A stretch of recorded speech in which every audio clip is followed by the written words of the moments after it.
Jesus go house and plenty people come gather am sotey he and his disciples no fit chop. When Jesus family hear wetin dey happen, dem come go hold am because people dey say, e don dey craze.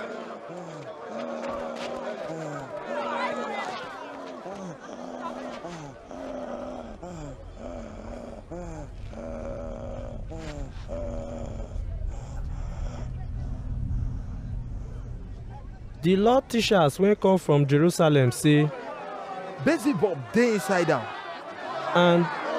and demon power e take dey drive demons comot for people body. so Jesus come talk to the people for parable say, How Satan go fit take drive Satan comot? Any kingdom where people dey fight each other no go fit stand.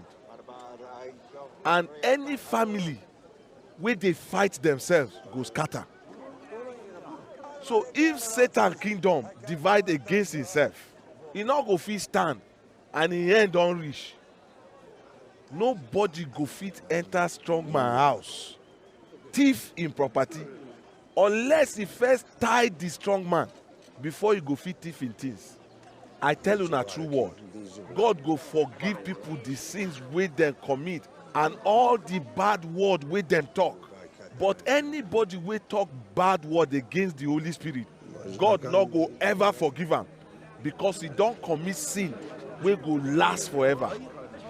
Jesus talk so because some people say, Evil spirits dey inside am.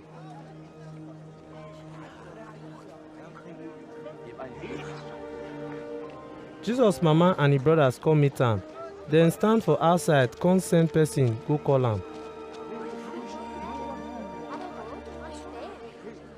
The people wey sit down near Jesus come tell am, Your mama and your brothers dey outside. They wan see you. but Jesus answer dem, Who be my mama and my brothers?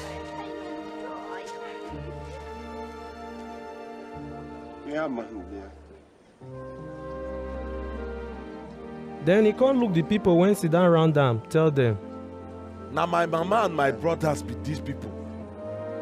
Because anybody wey do wetin God want, na him be my brother, sister and mama.